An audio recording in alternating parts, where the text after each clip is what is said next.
The Supreme Five Swords is an organization tasked with keeping the peace at HI Coeducation School. Meet some of our main protagonists called Rin, Mary, Satori, Warabi, and Tsukuyo. They discuss the transfer of a new student called Nomura, who recently came out of the hospital after a large brawl. Rin swears to correct his behavior. However, Kurukuru the Empress warns them that Nomura is no ordinary student, and they should take great caution to avoid his magic bullet. Nomura enters the school and meets Masuko, a large man in drag. He explains that there are certain rules in this school and recommends that he keep his head low, but Nomura refuses, saying he loves his freedom more than anything else. He enters his classroom but finds himself at the tip of Rin's sword, who threatens him to fall in line like the rest of the male students. But he refuses and Rin swears to correct him by the end of homeroom. After a sly feint movement, he escapes through the window and Rin chases after him. Meanwhile, the rest of the Supreme Five Swords each make their own preparations to watch the approaching battle. Rin is a practitioner of the Jikishinkage sword style, which specializes in breathing and striking in tandem, leaving little openings. Nomura manages to defend against her flurry of strikes, earning him some form of admiration. However, Nomura is injured when he misjudges the sword's distance and he starts bleeding. He begins to get serious himself, putting on a pair of blade-resistant gloves which improves his parrying ability. Despite this, Rin soon forces Nomura into a corner, but a slight opening allows him to grab her on the side of the back. Though Rin is still confident she has the upper hand, Nomura remarks that she may have a sword but he has a gun. He then unleashes his magic bullet, a palm technique which sends Rin barreling across the field. He then explains his technique to her, breaking off a piece of her mask in the process. One of her friends called Nano hits him on the head, causing him to accidentally kiss Rin, who in turn becomes livid. Choka, who is a disciple of Mary, promises to take revenge on Nomura for humiliating Rin, who is now bedridden due to a fever. Nomura learns from Masuko that to leave the school, he must receive a permission slip from Rin and have it stamped by the other members of the Supreme Swords, a daunting task. With the help of a smuggler from the dorm, he acquires a box of cakes which he brings with him to class. Once there, he asks Kurosaki and Ui regarding Rin's whereabouts and they inform him that she is in her dorm. So with Masuko's directions, he goes and visits Rin. Rin takes her temperature and stresses out over yesterday's events. She is especially irritated that Nomura broke away from the kiss first despite it being her first. She senses someone's presence and readies her sword, but Nomura appears behind her. He gifts her a box of cakes and flatters her by calling her cute, saying that he was lucky to kiss her. He asks her for a permission slip and she obliges. He thanks her and jokes that he should repay her in kisses, which causes her fever to spike and she collapses. As he catches her, he accidentally rips her pajamas just as Nano enters the room, causing a huge misunderstanding. Nomura is swiftly chased out of the dorm and finds himself at the receiving end of Nano's baton and Choka's whip. The two team up to punish Nomura and claim that no other student has ever survived a two-person correction except Empress. Nomura finds their attacks irritating as it scrapes his limbs. However, he catches Nano off guard, causing her to be caught up in Choka's whip. He uses his magic bullet on Nano, sending her flying into Choka. As he approaches them to exact his punishment, they begin to cry. Learning of her beloved Choka's defeat, Mary swears to exact revenge on Nomura. The following day, Nomura enters class to see Rin threaten him with a sword and says that from now on he will be under her strict supervision. While reading a manga, Masuko warns Nomura that he has now earned the ire of Mary, but he doesn't seem to worry. The next day, Rin begins her supervision of Nomura, who is exasperated at being watched so closely. Mary appears, seeking retribution for Choka, but Nomura comes to his defense, stating that the horrible rumors surrounding him are just that, rumors. She sends Nomura on his way while she has a chat with Mary while Choka chases after him. Choka attacks him with her whip, but he manages to catch it. She then faints upon seeing Nomura's pants are down. While he hastily fixes himself, he sees a familiar face, Amu, the one who cut him down during a brawl. He tries to chase after her, but Mary catches him. Amu recalls that she once tried to recruit Nomura as a subordinate but is incensed that he refused. She wonders why she continues to spare him, but she shakes off her self-doubt and swears to kill him the next time they meet.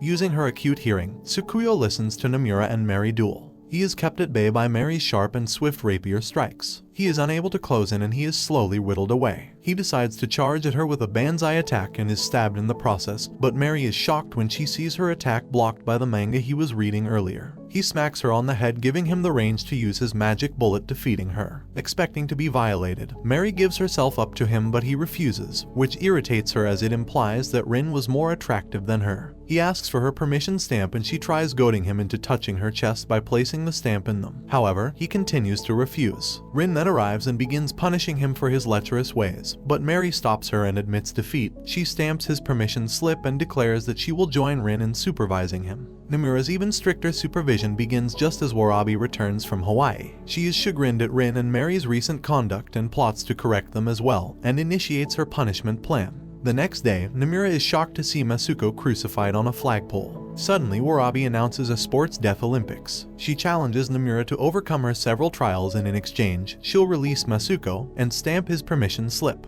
When Rin and Mary question her actions, Warabi summons her 3 musketeers, Tsunami, Kinu, and Nico, who inform that they must take part as well. The first game is announced as a sumo competition when suddenly, Nano and Choka suddenly arrive to oppose Warabi. However, they are easily dispatched by the 3 musketeers and raging Rin and Mary. When they see Nomura talented at putting on the sumo loincloth, a mawashi, they have him put it on them, but they were not prepared for the humiliation and embarrassment they would go through. The match begins and Nomura is shocked to learn that his opponent is a huge bear. He uses consecutive magic bullets, but it is not enough to bring down the beast. After kicking it in the leg, he sneaks up behind him and lifts him into the air. Nomura calls out Warabi, irritated at how she acts all high and mighty, endangering innocents as she goes. He swears that if they win, they'll all have to wear mawashis as atonement. Suddenly, the bear's mawashi comes undone and Nomura smiles wryly. As per the rules of sumo, a mawashi coming undone is grounds for a loss. Warabi cannot believe her bear lost and she faints to the ground. She then announces that the games are over, which means war. Warabi invites Nomura to the top of the roof where the 3 musketeers and several of her henchmen are waiting for him. Rin and Mary warn him that it is a trap, but Nomura insists on going regardless. They head to the main building where Nano and Choka take care of the small fry. Nomura plans to climb to the roof using the back entrance, but are stunned when Satori from the 5 blades emerges from it, clearing a path for them. However, she makes it clear that she does not like Nomura one bit and is only helping them because Warabi has gone beyond what was agreed. The 3 climb to the top of the roof and confront Warabi, where Nomura reaffirms that she will wear a mawashi when she loses. Mary protects their flank from the encroaching 3 musketeers. Nomura faces Warabi's boxing bear and Rin faces Warabi herself. Although the 3 of them put up a good fight at first, they are soon driven into corners. Nomura has difficulty coping with the bear's brutish strength. Mary is attacked by scattered rivets, and Rin is losing in swordsmanship. Driven into a corner, Rin begins to waver, however Nomura encourages them to just focus on the opponent in front of them. But Warabi only laughs. Nomura's magic bullets have built up sufficient damage into the bear, and when it drops its guard, he punches it squarely in the face, knocking it out. Likewise, Mary engages the musketeers in close quarters, taking them all out in one fell swoop. Warabi is stunned that her allies have lost. She and Rin go for a duel exchange, but at the last second, Warabi shies away from Rin, causing her own to miss, and she is defeated. The group celebrates their victory, but when Nomura suggests they finally tie Warabi up in a mawashi, Rin and Mary do not wish for her to undergo that same embarrassment, and they attack him instead. After fussing over their appearance, Rin and Mary head out to meet Nomura, but are irritated when he is suddenly popular with the girls. After eating lunch with him, they are further incensed when he does not notice their efforts to be more appealing to him.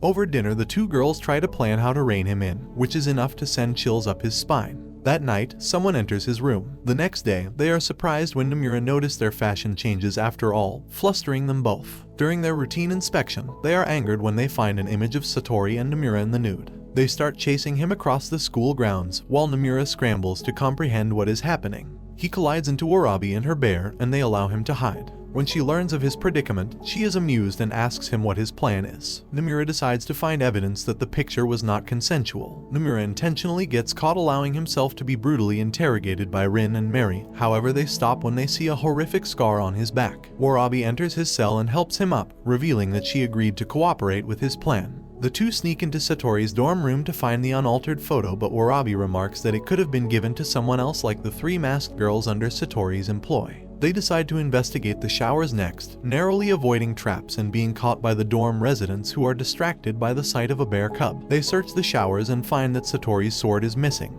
Warabi senses something is amiss, and when they turn around they meet Misogi, Satori's right hand. After blocking a needle shot from her blowpipe, Satori emerges from the shower, sword in hand. Satori explains that she was able to take those photos with him thanks to Masuko's help, and Nomura finally remembers the events from last night, realizing that everything thus far has all gone according to Satori's plan. Meanwhile, both Mary and Rin fuss over Nomura while drinking non-alcoholic beverages, and question if their decision to trust him in the first place was correct. Nomura goes and fights the still-naked Satori, while Warabi takes on Misogi. However, the poison from earlier begins taking its toll and her vision becomes hazy. Satori's swordplay confuses Nomura, and after guessing her sword style incorrectly, she suddenly uses styles from several different schools, catching him off guard. He calls her a monster and she remarks that her parents say the same thing about her. Nomura realizes that her sword style is keishi, which borrows sword techniques from various schools, and he is right on the money. This does not mean he is out of the woods yet, as just knowing her style does not mean he is equipped to cope with it. Warabi is similarly having difficulty fighting due to the poison in her veins, and all seems lost. Nomura lures Satori back into the shower room where he suddenly strips naked. His gambit works. Satori is too distracted by his nakedness that her swordplay becomes sloppy, allowing Nomura to gain the upper hand. Likewise, Warabi gets the better of Misogi by performing a judo throw. When she walks over to unmask her, she is shocked. Satori threatens to destroy the clean photo evidence, but he slaps her instead, reasoning that if he is to be expelled then he should do so on his own terms. When she asks him why he is so mad, he explains that it was because she made Rin cry, an answer that stuns her. He remarks that Satori is no monster at all and commends her final attack on him, leaving her shy and bashful. Nomura awakens in the infirmary with Satori watching over him. Hours earlier, Satori hides him underwater as Tsukuyo arrives alongside the dorm mother to investigate the commotion. Although Tsukuyo can sense another person in the bath, Satori denies it. After Nomura emerges from the bath, he collapses from a combination of his battle with Satori. Rin is guilty that she didn't listen to Nomura's explanation and she heads over towards the interrogation room. However, she runs into Mary, who had the same idea, but neither will admit their true intentions. They have tea together and have a contest to outlast the other, but Satori enters the room and informs them that Nomura is in the infirmary. Rin arrives and apologizes to Nomura and asks for a punishment. He asks her to close her eyes. Expecting a kiss, he instead removes her mask and asks her why she wears one. She explains that when she was young, her mother told her that she was ugly and instructing her to always wear a mask. She thanks him for the time he complimented her. He explains that he was an orphan and that his master was the closest thing he ever had to a father. Suddenly, Mary enters the room and strips down to her underwear to apologize for her actions. Nomura returns to his dorm, forgiving Masuko for drugging his dinner as he knows he did it to protect the men's dorm. Masuko says that he cleaned his pillow and Nomura checks underneath it to find his permission stamp card. Nomura remarks that the school is full of good people. Masuko went out of his way to get Satori's stamp for him. A maid discovers that the Empress is missing from her quarters and Tsukuyo informs the headmistress, who promptly cancels all classes for the day. Meanwhile, some of the male students at the dorm are complaining of a ghost in the showers, which does not interest Nomura in the slightest. He is called out by Rin and he notes that Mary is missing. Rin explains that she tied up in the girls' dorm as several things have gone missing, including Warabi's bear cub. The two run into Mary, who asks for her help in finding Choka's wig. Satori is approached by a girl who calls her Satori and she mysteriously replies with "That's right, I'm Satori now." After clearing up a misunderstanding between Mary and Warabi, Nomura realizes where both the bear cub and wig are. He returns to the men's showers and finds the bear wearing the wig. They return the badly damaged wig to Choka, who is revealed to have extremely short hair in comparison. Rin and Nomura then learn that classes have been cancelled on account of the disappearance of Amu, the Empress. On a rooftop, it is revealed that Satori is actually Misogi, and vice versa. For some unknown reason, the two have switched places. Amu appears behind them, calling her a pitiful soul. Satori tries to leave but secretly tries to attack Amu instead, but to Misogi's horror, her sister is stabbed by Amu's signature blade-like fingers. Misogi tries distracting her with a blow dart, but it is easily parried. Satori and Misogi are mortally wounded. Amu tries to finish off Misogi, but Satori protects her sister with her body. In a flashback, the two swapped identities after being tired of Misogi stealing her spotlight. Warabi finally arrives on the roof, but she is too late. She tries attacking Amu alongside her bear, shocked when Amu emerges unscathed. Meanwhile, Nomura approaches Tsukuyo to ask for the final stamp, but Tsukuyo suddenly lashes out at him.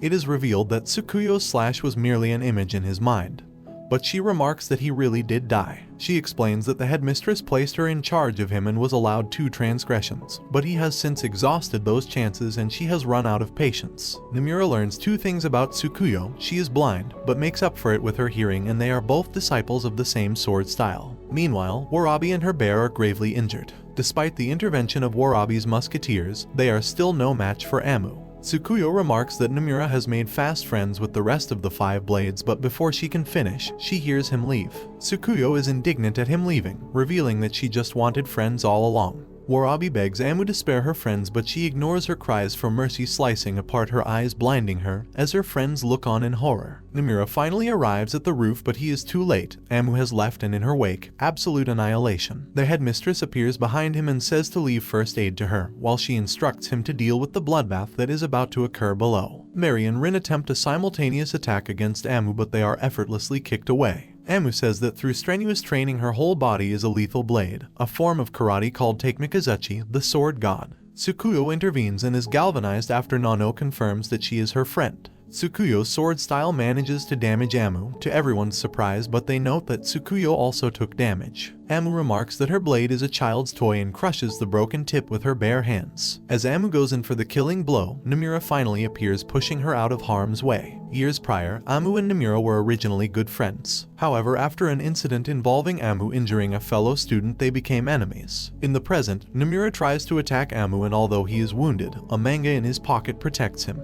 Tsukuyo interrupts him and asks if they are friends, to which he replies, asking someone to be your friend isn't right. You naturally become friends together without even noticing it. Nomura doubts if his magic bullet will have any effect on Amu's steel body, but the 5 swords encourage him that it will, and that his victory over each of them is proof of that fact. Startlingly, Nomura takes on a sword stance, which Tsukuyo notes is the fastest stance available to him. Nomura attacks, but it is parried by Amu's roundhouse block and he is soon forced back. He bumps into Tsukuyo, and he initially thinks he is about to be attacked by her, but instead she scolds him for his half-hearted attacks. She whispers something into his ear, reminding him that Amu has already shown an opening, and his resolve is renewed. He reminisces about his experiences at his school, and having learned from everything he's been through, he prepares for the final clash. Until now, Amu still wishes to be with Nomura, whom she views as someone who had brought color into her life. She wonders if it is not too late to still be friends with him, but she laments that the time for that has passed. If she can't have him, then she must kill him. Using Tsukuyo's advice, Nomura attacks Amu head-on but strips his shirt off at the last second, as Tsukuyo noted that Amu slightly holds back her strikes on bare skin. Nomura takes the hit and returns fire, finally landing a magic bullet square in her chest. Miraculously, Amu stands up, an unprecedented feat. The two continue their brutal slugfest, with neither bothering to guard. Amu lands a fierce uppercut that sends him reeling, but he regains his footing after hearing Rin's encouragement. He fires back with a magic bullet, but her auto counter damages him right back. Amu catches him as he falls and invites him to fire another magic bullet into her. She remarks that she loved him so badly that she tried to kill him, and asks him to be hers, but he refuses. He fires a magic bullet, winning the match. Tsukuyo scolds Nomura for his sloppy fighting, but volunteers to tutor him, and in exchange she'll grant him her stamp. However, they are interrupted by the headmistress called Yukino. She tells the girls to disperse and tells Nomura that he is expelled. The following day, Nomura visits Warabi in the hospital to say his goodbyes, telling her to take care of herself. He then visits Satori, who asks him what he thinks of her, and he replies that she is the girl who tried to cut him up in the bath. As he leaves, Misogi enters, and when she incorrectly calls Satori by Misogi, she remarks that either name is fine, she is who she is. Meanwhile, Rin and Mary try to appeal Nomura's expulsion to the headmistress, but she refuses. Nomura walks out of the school building and meets Tsukuyo, and he learns that Amu has already left the school. He tries to go after her, but Tsukuyo remarks that he cannot leave without permission from all 5 supreme swords, and she brandishes her permission stamp. Nomura chases Amu to the airport, and the two say their goodbyes. When he asks her if she has any message she'd like for him to pass on, she suddenly kisses him and playfully answers that Nomura is mine. He returns to the academy, where he sees Rin and Mary. They explain to him that his expulsion was rolled back by the headmistress, who instructed them to keep a closer eye on him. Rin draws her sword and asks Nomura the same question when they first met: does he want to coexist with them, or leave the school, to which he replies with the same answer: no way. Nomura approaches HI Academy with all his friends gathered to welcome him back. As he steps through the gates, he exclaims, "I'm back." And this brings the anime to an end. Don't forget to like and subscribe if you enjoyed, and turn on the notification bell so you never miss out on another video. Until next time, take care.